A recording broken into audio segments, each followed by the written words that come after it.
I'm Jan Yves Remy, co-president with Catherine Coleman at TradeLab, the network of universities that work with clients in the developing world, but utilizing students as the experts. Welcome to the first of our video recordings coming out of TradeLab on really important areas that you can learn from experts in the field on relating to research that's so pivotal to the work that our students do under TradeLab. I am so excited to welcome our first guest, soon to be Dr. Kholofelo Kugler,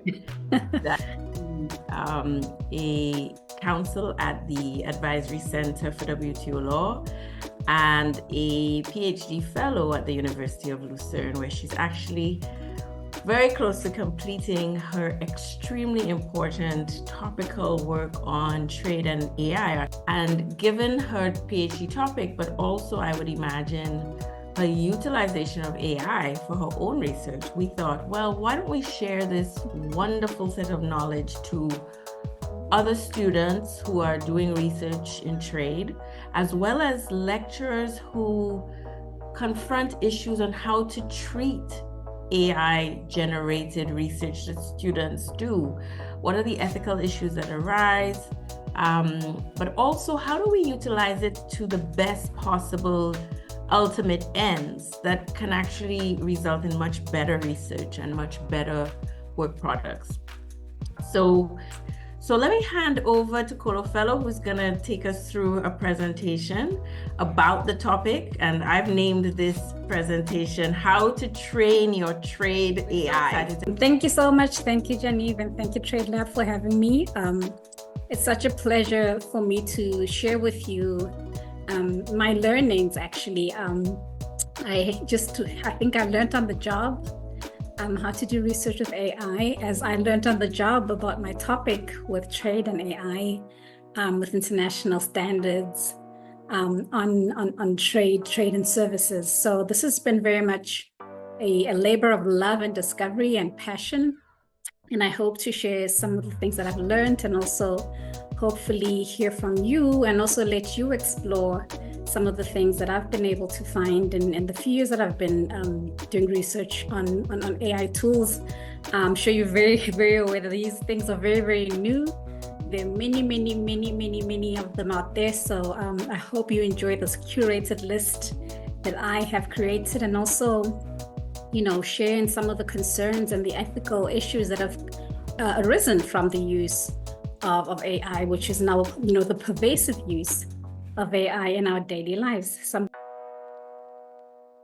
So quickly, let's go through some terms. So essentially, the first one is AI, artificial intelligence. Essentially is, AI is technology that tries to mimic the human brain and human capabilities as closely as possible. So essentially what we're trying to do is trying to create a human that can think, that can talk, that can do some of the things that we all can do, but it's actually a machine or technology. And so what is an algorithm? Essentially, an algorithm is actually the backbone of AI. It's those set of instructions and rules that run an application. There's a whole lot of mathematical calculations that I know nothing about. So don't look at me to try and explain anything about logic or whatever. But all I know is that the very smart computer engineers have created these algorithms that run these apps that we use every day. And a lot of these apps are run on what we call these large language models, which we call them LLM. So as lawyers, we know what an LLM is very well, but this is the other LLM. That is essentially learning algorithms that can perform many different natural language processing tasks, like writing. Some of them can even speak. So we know ChatGPT, the 4.0 version of it speaks. You can download it on your phone. You say something, it gives you an answer. And editing things, predictive text that you see on your cell phone, and also nowadays on Word and your email. This is all what LLMs can do. And as you can imagine, they're trained on a very, very, very huge amount of data. And of course, the most famous one is ChatGPT, but we'll talk a little bit more about the different ones that we can use in our research. And then the term that you probably hear every day is this generative AI. Essentially, it's AI apps that generate content. So all types of content, like text, for example, we have ChatGPT, Claude, and Gemini. Images, we have Midjourney, DALL-E, Stable Diffusion, and then there's also video, like Synthesia. And another term that you probably have heard many times, in the past years is this hallucination. So it's essentially, when AI is not being very reliable and it makes up, answers or gives you incorrect answers. And, I just did a quick research and I saw that there was a paper in 2023 that says that 23% of the time, ChatGPT is hallucinating, and about 46% of the responses have factual errors. So this is a really big warning to us that although AI, especially since 2022 when the first 3.5 ChatGPT model came out, a lot of advancements and improvements have been seen, but still we need to worry and we need to check. So we cannot rely on AI, no matter how amazing it sounds, to completely do our research for us. We're just not there yet. So this is actually, it's a good thing, but also, a warning to you all, not to just sit back and think that AI is going to submit the best research paper that you've ever written. Not yet. All right, so I'm going to share with you some academic research tools that I've used in the past few years, and hopefully you can explore some of them. Maybe you can, use them for yourself and see what works, what doesn't work. But I can recommend the ones that I'm sharing with you. So at the very beginning, when you want to, either write a paper, it could even be a letter or whatever, your PhD proposal, for example, you can use some of these tools to generate some ideas, give you structure, also in the drafting, condensing text, etc., etc. So these are essentially what we call these chatbots. Chatbots, obviously ChatGPT being the most famous one, and they've been upgrades, but there's others. We have Google Gemini, we have Microsoft Copilot, we have Claude, etc., etc. So these are essentially chatbots where you input something and then the bot will give you back an answer. And essentially, you could also try to see if it can generate some papers, initial paper search. But I would caution you, especially in our field, to be very, very, very cautious because it's just not there yet. I tried to do that at the beginning, and actually ChatGPT gave me some false papers that didn't even exist because I tried to look them up. So always try and check. But what I found ChatGPT very, very useful for is just really this idea generation, structure generation, outline generation, and even condensing text, making it simpler, using those prompts to really try and get your AI to learn you as much as it's learning at the same time. It's still a very good tool, but obviously nothing that you would use to write your whole research paper, for example. Another one is this Perplexity AI, which is really great for research because now it's kind of like ChatGPT, but it's inserted the sources, and these sources actually exist. What I can say about these sources is that it's not really high quality and they tend to be very, very generic. You could try them out as sort of a point to start out at, but at least it will give you an answer that it's got some sort of, backing and substantiation in terms of actual sources. But what you can do with that, so those sources that you get from Perplexity, for example, is input them into this tool that I love. These are really the tools that I've been using for research, and one of them is called Connected Papers. So essentially what you would do is you put a source in there, and it would generate papers that have cited the paper thereafter. So it's really, really great. And also it can generate the sources that the paper itself has cited, which is great because it really gives you a lot of material on a specific topic or specific area. It can really help you a lot, and it's great. Also, you can save all your research there, and it really helps you. Really for me, this has been the game changer for me. Especially, just so you know, I'm a student, so I'm using everything free. Of course, if you want, you can get the subscription service, which is really the bells and the whistles. But if you really just want something that can help you out at the beginning, I would say this is really great. Research Rabbit is actually going to be free forever. It's really a research tool for researchers. And it's just, I think, connected papers on steroids, where you can really have, it's called the Spotify of research papers. So essentially, it can really sort of craft everything in your research. It can recommend papers.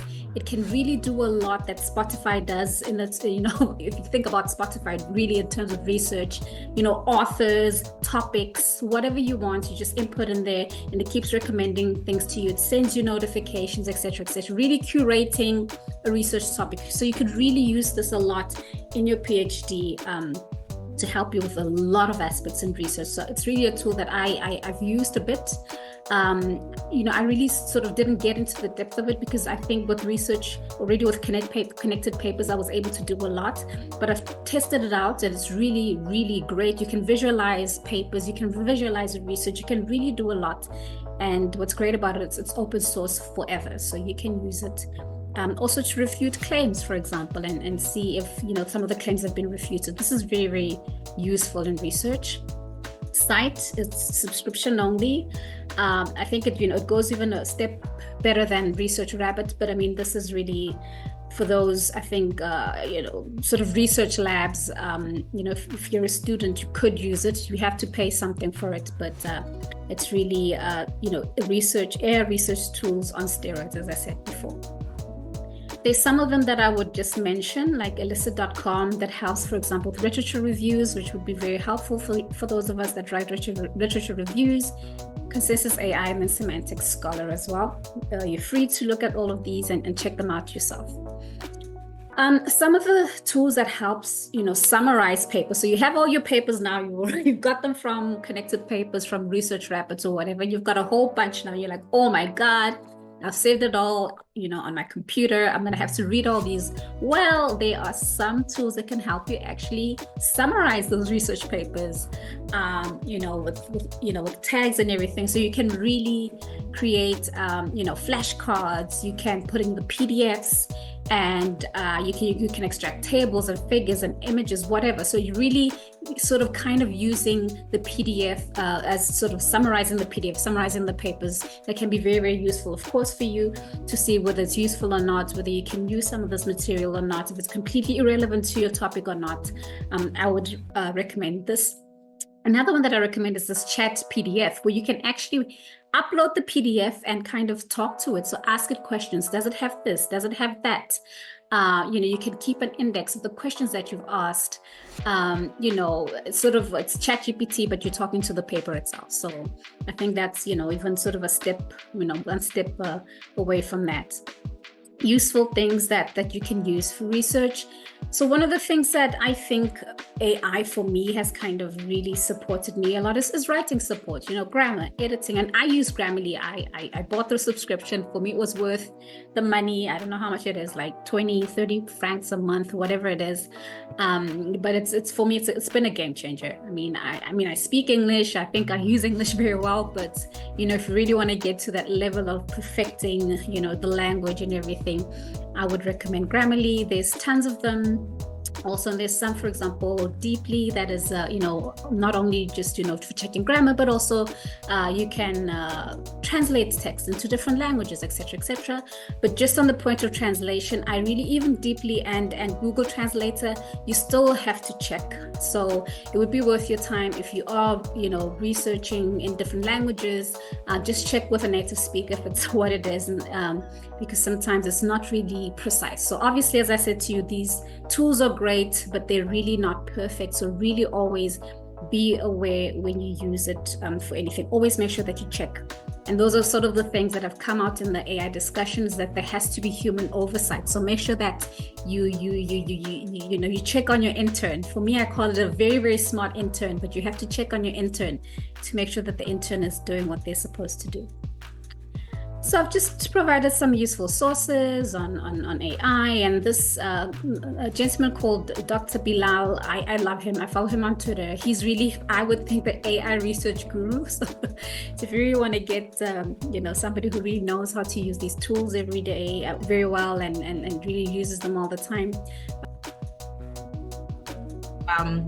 Okay, so it's a brilliant intern, AI, especially in trade, but what remains in your view the value added of the human touch? But in your view, as it is now, where are we able to use our comparative advantage in research? I mean, I think where research is concerned, I think it's got its beat. I mean, I don't think I would have been able to generate at the speed, you know, the amount of output that I've been able to get from AI. But I think where we still have the edges is just in synthesizing and analyzing analytical skills and getting the nuances in different documents. And although, yes, you can train, you know, the AI in semantics, but it's really still quite far away from what sort of a normal human being can do. You know, AI is writing books, yes, but really the content you still have to be afraid of because, as you say, garbage in, garbage out. I think where there's been advances is when you try and limit the data to specialized data. So, for example, there's an organization in Geneva called the Diplo Foundation, and they've been able to train AI on trade documents, on digital trade documents, and you know the tools that they've been able to develop, including you know tracking meetings, etc., those have a higher amount of accuracy, obviously. But right now, you know, being able to discern AI is not there yet. You know, especially if you're a subject matter expert, you're able to discern things. You're just able to look at things and say, that doesn't look right. That doesn't look right. Exactly. That exactly doesn't feel right. Yeah. So this feeling, these kind of, you know, sort of non-tangibles that, you know, we feel as human beings, the technology is not there yet. So we still have jobs for now. And this is such a great video because I think, you know, those of us who teach trade law, or any other aspects of trade, like, I think we're a little bit ambivalent of using the technology, but we know it's being used by our own students. So as you say, there's some uncontroversial ways you can use it, like use Grammarly to make sure your sentences, especially non-native English users, but even native English users, just the phraseology and the grammar to give you that extra layer of attention to these kinds of details are important. That's uncontroversial. I guess I'm asking you now, where does it become problematic in terms of the reliance on AI to not just generate the ideas, but do your work for you? Should we move to censoring plagiarism? Should we move on the other end of the spectrum to encouraging students to cite ChatGPT or any of these other platforms that are generative? So I guess my question is, in your thinking, and I know you know, different schools have developed different ethical guidelines. In your view, in the absence, especially for those schools that are still grappling with how to utilize it, what would be a safe way to use it? And as a lecturer or somebody that is reading these AI possibly generated pieces of work, where could we draw the line?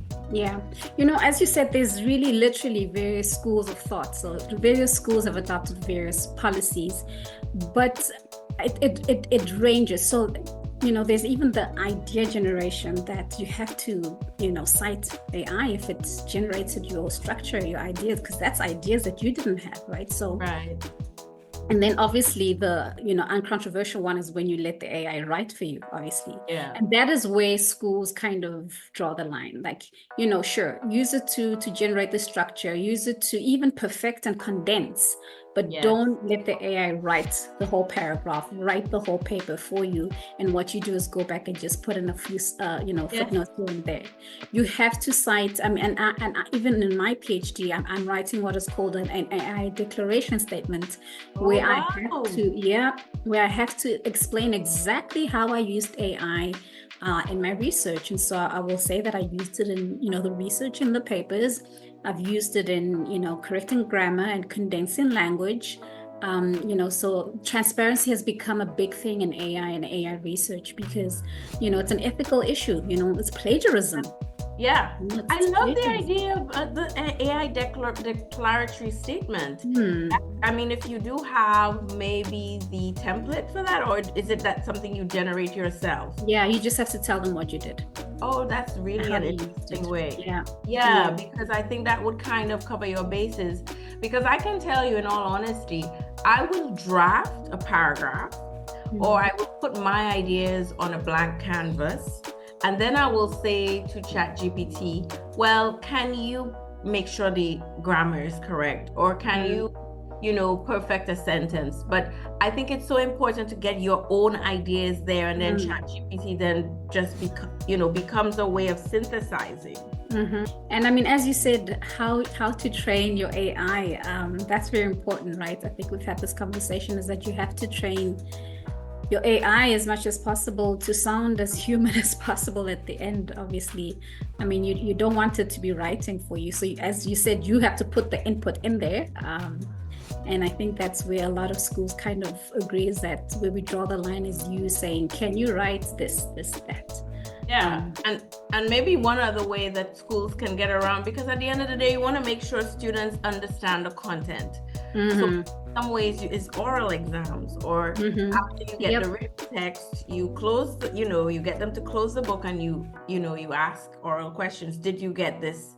Because there's only a limited. I mean, people use Turnitin, and now Turnitin can be, I think, adapted to pick up on the AI. Exactly. So there's technical ways. Yeah, there are definitely, and Turnitin is a good tool. There's a few others, but I think Turnitin, because it was sort of so well used with plagiarism, they just said, hey, let's just put on this add-on, and they've just did really great things for themselves. But I mean, there's still false positive, false negatives, but I think in general, the tools that have been developed are quite good at detecting AI and AI use. So I think there's a lot. I think one thing that maybe we can go back on is this sort of universities and the education sector lamenting the loss of skills, especially writing skills. And for us, we're lucky, right? We had to write even with pen and paper. Thinking back, it's like pen and paper, and as I said, going to primary sources where you physically had to go to the library. Or I mean, I hate to say it, but I grew up on the Britannica. Yeah, exactly, those encyclopedias. And the good thing about this democratization of information is people who have access at that time to elite, at the time it was sort of elite access to information. That's not the case anymore, and we welcome the generation of knowledge that every child can actually go into a Wi-Fi space and download this information. But at the same time, there is a skill that we're losing. We're losing those skills. We're losing those writing skills, losing even structure, how to structure an essay, because you can just say, well, how do we do it? Introduction, write my introduction. Exactly. But we're beginning to sound like how our teachers and parents sounded. So I'm going to cut that conversation right off here. And just ask you if this has been brilliant and very, very digestible and very well put and so well researched. And learning by doing, I think, is the best way. So I would encourage everyone looking at this to learn your AI, train your AI. I think that's one of the messages that you said, is you need to get your AI to anticipate what you want eventually, but not to the point where it's taking over your content. Right. Exactly. No, absolutely. Any parting words as we bid you good luck going back to finish that PhD? Thank you. I mean, I can say this, from my personal research, AI for me has just been a positive, right? Just across the board, from my academic research, from even being able to use AI, and just being able also to learn and test the limits of AI, for me has been just so positive. And what's been really cool for me is seeing the evolution of AI, because I've been using this since ChatGPT launched in November 2022. But what I can say is that AI literacy has to be something that we really try and push in our educational institutions. We shouldn't be scared of AI. A lot of institutions are just banning it, which I think is really, not the greatest way to go about it. Because as you know, if your parents say no, you're still going to do it, and you're going to find some other way to do it. We're not advocating you not to listen to your parents. No, I'm not saying that. I'm rather talking to the parents and saying, think about what you're doing here. They strengthen this power, as you said, in democratizing information, democratizing these tools. And I think if we learn how to harness those tools, it's only the better for you, because as they say, AI is not going to take your job, but it's the guy or the girl that can use AI who's going to take your job. Right. Excellent. That's it. Well, all the best with your finalization. We look forward to next time calling you Dr. Kugler. Thank you so much. I received that. Thank you. It's been brilliant. So thank you everyone for watching this TradeLab video, and please share it in your networks. Bye everyone. Bye.